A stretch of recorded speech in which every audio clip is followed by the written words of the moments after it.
அத்தியாயம் 7. வியத்தகு அவதாரம், சாய்பாபாவின் குணாதிசயங்கள், அவரின் யோக சாதனைகள், அவரின் எங்கும் நிறை தன்மை, குஷ்டரோக அடியவனின் சேவை, குழந்தை கபர்டேயின் பிளேக் வியாதி, பண்டரிபுரத்துக்குச் செல்லல். வியத்தகு அவதாரம். சாய்பாபா எல்லாவித யோக பயிற்சிகளையும் அறிந்திருந்தார். அவர் தௌத்தி 22 அடி நீளமும் 3 அங்குல அகலமும் உள்ள நனைக்கப்பட்ட ஒரு லினன் துண்டினால் வயிறு சுத்தம் செய்தல், கண்ட யோகம், உடல் உறுப்புகளை தனியாக கழற்றி பின்னர் சேர்த்தல், சமாதி உள்ளிட்ட 6 முறைகளிலும் கைதேர்ந்தவராக இருந்தார். அவரை ஒரு ஹிந்து என்று நீங்கள் கருதுவீர்களானால் ஒரு யவனரை போன்று தோற்றமளித்தார். நீங்கள் அவரை ஒரு யவனர் என்று கருதுவீர்களானால் ஒரு சமயாசாரமுள்ள ஹிந்துவாக தோற்றமளித்தார். அவர் ஒரு ஹிந்துவா முகமதியரா என்று ஒருவரும் திட்டமாக அறிந்திருக்கவில்லை. இந்துக்களின் விழாவான ராமநவமியை உரிய சகல மரியாதைகளுடன் கொண்டாடி அதே நேரத்தில் முகமதியர்களின் சந்தனக்கூடு ஊர்வலத்தையும் அனுமதித்தார். திருவிழாக்களில் குத்துச்சண்டையை ஊக்குவித்து வெற்றி பெற்றோருக்கு பரிசுகள் வழங்கினார். கோகுலாஷ்டமி வந்தபோது கோபால் காலா திருவிழாவை, கிருஷ்ணர் மேனியை கருமை நிறமாக்கும் வைபவம் உரிய முறைப்படி செய்வித்தார். ஈத் திருவிழாவின் போது முகமதியர்களை தங்கள் தொழுகையை நமாஸ் தமது மசூதியில் செய்ய அனுமதித்தார்.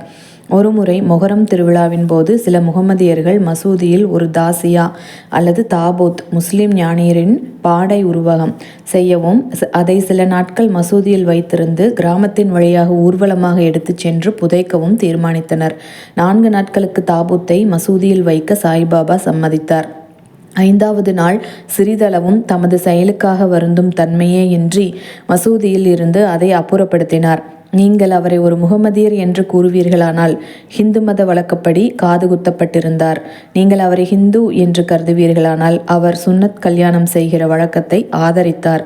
ஆனால் பாபாவை நெருங்கிய நானா சாஹேப் சந்தோர்கர் கருத்துப்படி பாபாவுக்கே சுன்னத் செய்யப்படவில்லை. பி.வி. தேவ் எழுதிய பாபா ஹிந்து கி யவன் என்ற கட்டுரையை சாய்லீலா சஞ்சரிகையில் பக்கம் 562 பார்க்க. நீங்கள் அவரை ஹிந்து என்று அழைத்தால் எப்போதும் மசூதியில் வாழ்ந்தார். முகமதியர் என்றால் துனி என்னும் அகண்ட நெருப்பை அவர் எப்போதும் மசூதியில் வைத்திருந்தார். மற்றும் முகமதிய மதத்திற்கு விரோதமான பின்வரும் 3 பழக்கங்களையும் கொண்டிருந்தார். அதாவது திருக்கையில் அரைப்பது, சங்கு ஊதுவது, மணியடிப்பது, தீயில் ஆகுதி செய்தல், பஜனை, தண்ணீரால் சாய்பாபாவின் பாதத்தை அர்க்கிய வழிபாடு செய்தல் முதலியன எப்போதும் அங்கு அனுமதிக்கப்பட்டன. நீங்கள் அவரை முகமதியர் என்று நினைத்தால் பிராமண சிரேஷ்டர்களும் அக்னிஹோத்ரிகளும் தங்கள் வைதீக சம்பிரதாயத்தை விட்டுவிட்டு அவர் பாதங்களில் சாஷ்டாங்கமாக வீழ்ந்து பணிந்தனர். அவரது தேசம் முதலியவற்றை பற்றி விசாரிக்க போனவர்கள் அவரது தரிசனத்தால் கவரப்பட்டு திகைத்து வாயடைத்து ஊமையானார்கள். எனவே அவர் ஒரு முகமதியரா ஹிந்துவா என்பது ஒருவராலும் நிச்சயமாக தீர்க்க இயலாததாய் இருந்தது. இது அதிசயம் அல்ல. அகங்காரத்தையும் உடல் உணர்வையும் ஒழிப்பதன் மூலம் பரமாத்மாவிடம் தன்னை முழுதும் அர்ப்பணித்து சரணாகதி அடைந்து அவருடன் ஒன்றி விடுபவனுக்கு ஜாதி, தேசம் எனும் கேள்விகள் குறித்து கருத்திற்கொள்வதற்கு ஏதுமில்லை. சாய்பாபாவை போன்ற அத்தகைய ஒருவர் ஜாதிகளுக்குள்ளேயும் ஜந்துகளுக்குள்ளேயும் எவ்வித வேறுபாட்டையும் காணவில்லை. பக்ரிகளுடன் மாமிசமும் மீனும் அவர் உண்டார். நாய்கள் அவைகளின் வாயால் அவ்வுணவை தீண்டிய போதும் அவர் அருவருப்பு காட்டவில்லை. சாய்பாபா அத்தகைய தனிச்சிறப்பு வாய்ந்த வியத்தகு அவதாரமாவார். முன்னர் செய்த நல்வினைகளின் காரணமாகவே நான் அவர் பாதத்தடியில் உட்காருவதற்கும் அவருடைய ஆசிர்வதிக்கப்பட்ட நட்பை மகிழ்ந்து அனுபவிப்பதற்கும் நல்ல அதிர்ஷ்டத்தை பெற்றேன். அதிலிருந்து நான் பெற்ற மகிழ்ச்சியும் ஆனந்தமும் தன்னிகர் இல்லாதவை. உண்மையில் சாய்பாபா பரிபூரண ஆனந்தமும் உணர்வும் ஆவார். அவரின் உயர்வையும் தனித்தன்மை சிறப்பையும் போதுமான அளவிற்கு நான் விளக்க இயலாது. அவரின் பாதார விந்தங்களில் ஆனந்தத்தை நுகர்பவன் அவருடையதேயான ஆத்மாவிலேயே ஸ்தாபிக்கப்படுகிறான். முக்தியில் ஆர்வமுள்ள பல சந்நியாசிகள், சாதகர்கள் மற்றும் எல்லாவித மக்களும் சாய்பாபாவிடம் வந்தனர். எப்போதும் அவர் நடந்தார், பேசினார், அவர்களுடன் சேர்ந்து சிரித்தார். எப்பொழுதும் தம் நாவினால் அல்லா மாலிக், இறைவனே எஜமானர் என மொழிந்தார். அவர் விவாதத்தையோ கலகத்தையோ விரும்பவில்லை. அவர் சில நேரங்களில் கடுமையாக இருப்பினும் எப்போதும் அமைதியாகவும் கட்டுப்பாட்டுடனும் இருந்தார். எப்போதும் முழு வேதாந்தத்தையும் போதித்தார். கடைசி வரை பாபா யார் என்பது ஒருவருக்கும் தெரியாது. அரசர்களும் ஏழைகளும் அவர் முன் சமமாக நடத்தப்பட்டனர். அனைவருடைய ஆழ்ந்த ரகசியங்களையும் அவர் அறிவார். அதை அவர் மொழிகளால் வெளியிட்ட போது அனைவரும் வியந்தனர். சர்வ ஞானங்களின் கருவூலம் அவரே. எனினும் அறியாதவர் போல் நடித்தார். புகழை அவர் விரும்பவில்லை. இவைகளே சாய்பாபாவின் குணாதிசயங்கள். அவர் மானிட உருவத்தில் இருப்பினும் அவரின் செய்கைகள் அவரது கடவுள் தன்மையை எடுத்துக்காட்டியது. அனைவரும் அவரை சீரடியில் இருக்கும் பரமாத்மா என்றே நம்பினர். சாய்பாபாவின் குணாதிசயங்கள். பாபாவின் அற்புதங்களை விளக்கத் தெரியாத அறிவிலி நான். சீரடியில் உள்ள ஏறக்குறைய எல்லா கோவில்களையும் அவர் பழுதுபார்க்க செய்தார். சனி, கணபதி, சங்கரர், சரஸ்வதி, கிராம தேவதை, மாருதி முதலிய எல்லா கோவில்களையும் தாத்யா பாட்டில் மூலமாக ஒழுங்குபடுத்த செய்தார். அவருடைய தர்மமும் குறிப்பிடும்படியானது. தட்சணை என்ற பெயரில் அவர் வழக்கமாக வாங்கி வந்த பணமும் தாராளமாக பகிர்ந்தளிக்கப்பட்டது. 20 ரூபாய் சிலருக்கும், 15 ரூபாய் அல்லது 50 ரூபாய் மற்றவர்களுக்கும் தினந்தோறும் அளிக்கப்பட்டது. இது தூய தர்ம பணம் என்றும் அதை உபயோகமாக பயன்படுத்தவும் பாபா விரும்பினார். பாபாவின் தரிசனத்தை பெற்றதால் மக்கள் மிக பெரும் அளவில் பயனடைந்தார்கள். சிலர் ஆரோக்கியமும் நலமும் பெற்றனர். கொடியவர்கள் நல்லவர்களாக திருந்தினார்கள். சில சந்தர்ப்பத்தில் குஷ்டம் குணமாக்கப்பட்டது. பலர் தங்களின் மனோபீஷ்டங்களில் பூர்த்தி எய்தினர். குருடர்கள் தமது கண்களில் எவ்வித மருந்தோ சாரோ விடப்படாமல் பார்வையை அடைந்தார்கள். சில முடவர்கள் கால்களை அடைந்தார்கள். அவரின் அசாதாரண பெருந்தன்மைக்கு ஒரு எல்லையை ஒருவராலும் காண இயலாது. அவரது புகழ் நெடுந்தூரம் பரவி எல்லா திசைகளிலிருந்தும் யாத்ரீகர்கள் சீரடியை நோக்கி திரண்டனர். பாபா எப்போதும் துணியருகிலேயே அமர்ந்திருந்தார். அங்கு தம்மை ஆசுவாசப்படுத்தி கொண்டார். எப்போதும் தியானத்தில் அமர்ந்திருந்தார். சில சமயங்களில் குளித்தும் மற்ற நேரங்களில் குளிக்காமலும் இருந்தார். தமது தலையில் ஒரு வெள்ளை டர்பனும் இடுப்பில் சுத்தமான வேஷ்டியும் தமது உடம்பில் ஒரு சட்டையும் அணிவது வழக்கம். ஆரம்பத்தில் இதுவே அவரது உடையாகும். அவர் கிராமத்தில் முதலில் வைத்தியம் செய்தார். நோயாளிகளை கவனித்து மருந்து கொடுத்தார். அவர் எப்போதும் வெற்றி பெற்று ஹக்கீமை வைத்தியரை போன்று புகழடைந்தார். ஒரு வினோதமான விஷயத்தை இங்கு கூறலாம். ஓரடியவரது கண்கள் சிவந்தும் வீங்கியும் இருந்தது. ஷீரடியில் ஒரு வைத்தியரும் கிடைக்கவில்லை. மற்ற அடியவர்கள் அவரை பாபாவிடம் அழைத்து சென்றனர். அதை போன்ற வியாதிக்கு மற்ற டாக்டர்கள் களிம்பு, அஞ்சனம், பசும்பால், கற்பூராதி மருந்துகள் முதலியன உபயோகிப்பர். ஆனால் பாபாவின் சிகிச்சையோ முற்றிலும் தனித்தன்மை வாய்ந்தது. சிறிது பிப்பாவை சலவை செய்பவர் குறியிடும் சேங்கொட்டை காயின் பசை கைகளால் 2 உருண்டை செய்து நோயாளியின் ஒவ்வொரு கண்களிலும் அவ்வுருண்டையை திணித்துவிட்டு துணியால் கண்களை சுற்றி கட்டு போட்டுவிட்டார். மறுநாள் கட்டு அவிழ்க்கப்பட்டு தண்ணீரால் சுத்தப்படுத்தப்பட்டது. எரிச்சல் மறைந்து கண்மணி வெண்மையாய் சுத்தமாகிவிட்டது. கண்கள் நுண்ணிய உறுப்பான போதும் செங்கோட்டை பசை அவற்றுக்கு எவ்வித தீங்கையும் அளிக்கவில்லை. இம்மாதிரி பல வியாதிகளை குறிப்பிடலாம். ஆனால் இந்நிகழ்ச்சியே குறிப்பில் உள்ளது. பாபாவின் யோக பயிற்சிகள். பாபா யோகத்தின் எல்லா பயிற்சி முறைகளையும் அறிவார். அவைகளில் 2ஐ இங்கே குறிப்பிடுவோம். தௌத்தி அல்லது சுத்த விருத்தி. ஒவ்வொரு 3வது நாளும் பாபா மசூதியிலிருந்து நெடுந்தொலைவில் உள்ள ஆலமரத்துக்கு அருகில் இருக்கும் கிணற்றுக்கு சென்று தமது வாயை கழுவி குளிப்பார். ஒரு சந்தர்ப்பத்தில் தமது குடல், கும்பி முதலியவற்றை அவர் வாந்தி எடுத்து அவைகளின் உட்புறத்தையும் வெளிப்புறத்தையும் சுத்தம் செய்து பக்கத்தில் உள்ள நாவல் மரத்தில் உலர்வதற்காக வைத்தது கவனிக்கப்பட்டது. இதை பார்த்தவர்கள் ஷீரடியில் உள்ளனர். அவர்கள் இவ்வுண்மையை சோதனை செய்து பார்த்துவிட்டனர். 3 அங்குல அகலமும் 22.5 அடி நீளமும் உள்ள நனைக்கப்பட்ட லினன் துணியால் தௌத்தி செய்யப்படுகிறது. இது தொண்டைக்குள் விழுங்கப்பட்டு ஏறக்குறைய அரை மணி நேரத்திற்கு வயிற்றுக்குள்ளேயே கிரியைகள் நடத்த வைத்திருக்கப்பட்ட பிறகு வெளியே எடுக்கப்படுவதே சாதாரண தௌதியாகும். ஆனால் பாபாவின் தௌதி மிகவும் தனிச்சிறப்பானதும் அசாதாரணமானதும் ஆகும். கண்டயோகம். பாபா தமது உடம்பிலிருந்து வெவ்வேறு உறுப்புகளை பிய்த்தெடுத்து மசூதியில் அவற்றை பல இடங்களிலும் தனியாக வைத்திருந்தார். ஒருமுறை ஒரு பெருந்தகை மசூதிக்கு சென்று பாபாவின் உடல் உறுப்புகள் தனித்தனியாக மசூதியின் பல இடங்களில் கிடப்பதை கண்டார். அவர் மிகவும் பீதியடைந்து முதலில் கிராம அதிகாரிகளிடம் சென்று பாபா கண்டதுண்டங்களாக வெட்டப்பட்டு கொலை செய்யப்பட்டதை அறிவிக்க எண்ணினார். அவரே முதல் தகவல் தந்தவர் ஆகி விடுவார். ஆதலால் இவ்விஷயத்தை பற்றி சிறிது அறிந்து இருந்ததாலும் அவர் மீது பொறுப்பு சுமத்தப்பட்டுவிடும் என எண்ணி யாரிடமும் ஏதுமே கூறாமல் இருந்துவிட்டார்.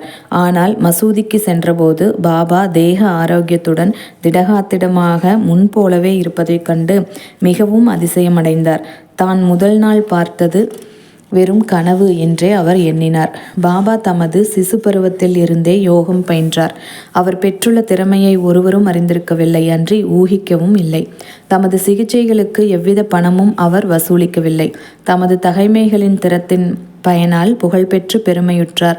பல ஏழைகளுக்கும் துன்பப்படும் மக்களுக்கும் அவர் ஆரோக்கியம் அளித்தார்.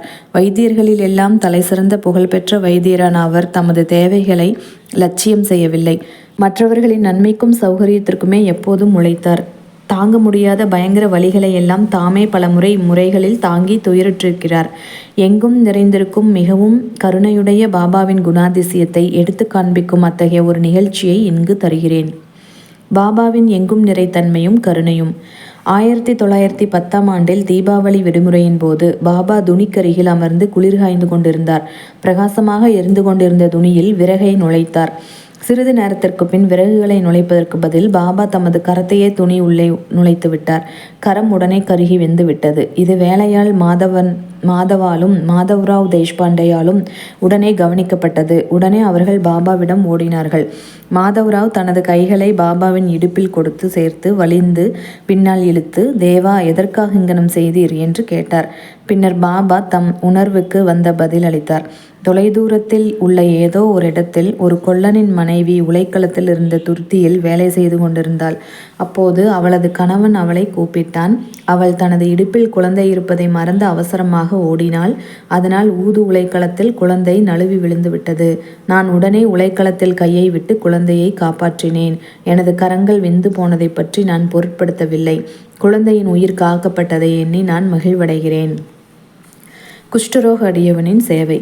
மாதவ்ராவ் தேஷ்பாண்டேயிடமிருந்து பாபாவின் கரங்கள் வெந்து போனதை கேள்விப்பட்ட நானா சாஹேப் சந்தோர்கர் பம்பாயை சேர்ந்த புகழ்பெற்ற டாக்டரான பரமானந்த் என்பவரை ஆயின்மெண்ட், லிண்ட் துணி, பேண்டேஜ் துணி உட்பட மருத்துவ சாமான்களுடன் அழைத்து வந்து பாபாவின் கரத்தை பரிசோதிக்கவும் வெந்ததினால் ஏற்பட்ட தீக்காயத்துக்கு சிகிச்சை செய்யவும் வேண்டிக் கொண்டார். ஆனால் பாபாவினால் இது மறுக்கப்பட்டது. அது முதற்கொண்டு பாகோஜி சிண்டே என்ற குஷ்டரோகி அடியவரால் பாபாவுக்கு சிகிச்சை செய்யப்பட்டு வந்தது.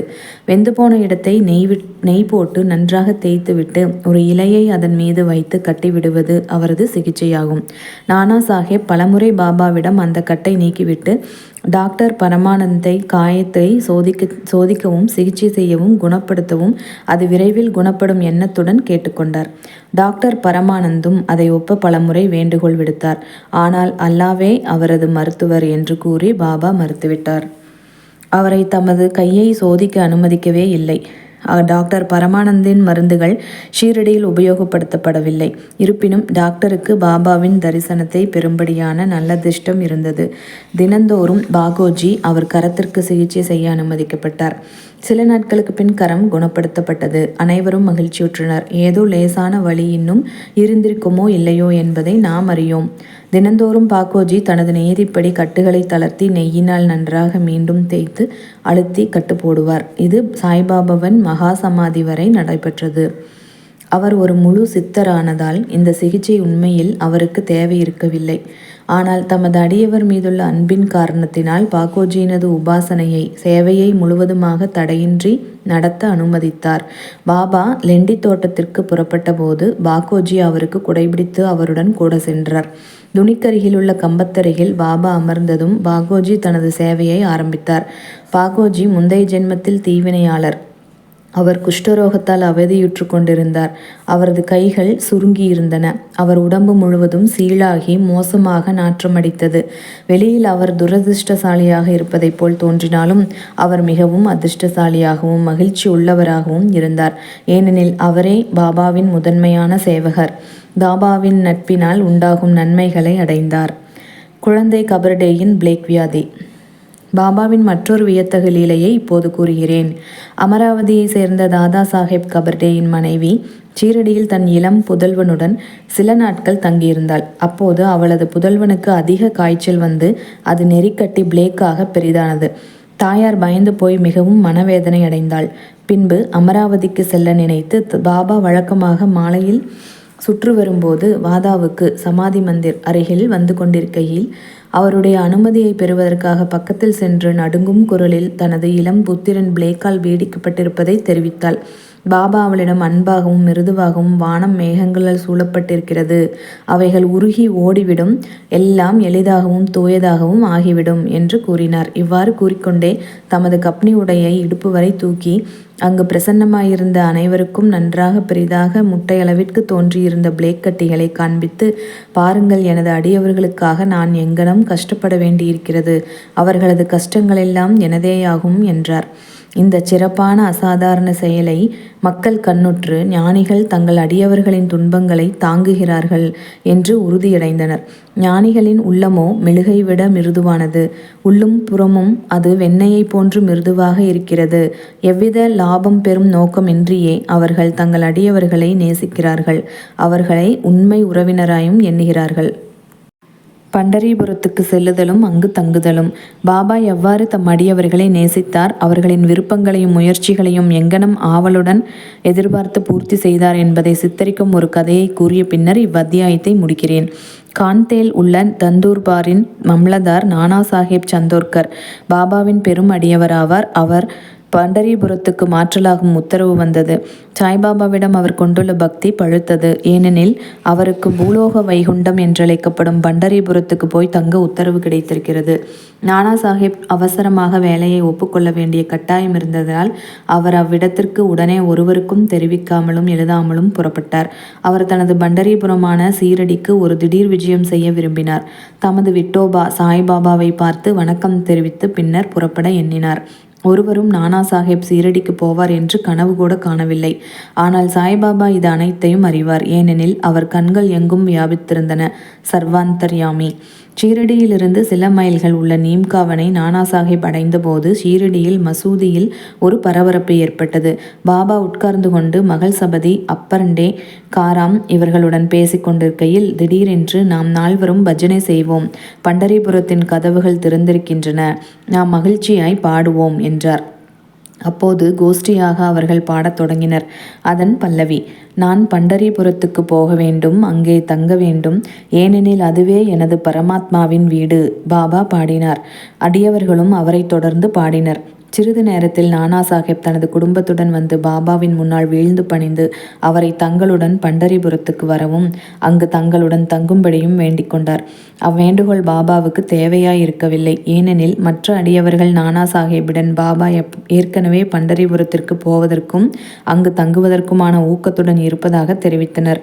இதை கேட்டு நானா சாஹேப் உணர்ச்சி வசப்பட்டார். பாபாவின் காலடியில் வீழ்ந்தார்.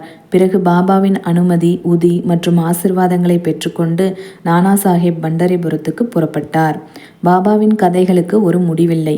ஆனால் இங்கு நிறுத்தி அடுத்த அத்தியாயத்தில் மானிட வாழ்க்கையின் முக்கியத்துவம், பாபாவின் இறந்து வாழும் வாழ்க்கை, பாயஜாபாயின் சேவை மற்றும் பல கதைகளையும் கூறுகிறேன். ஸ்ரீ சாயியை பணிக. அனைவருக்கும் சாந்தி நிலவட்டும்.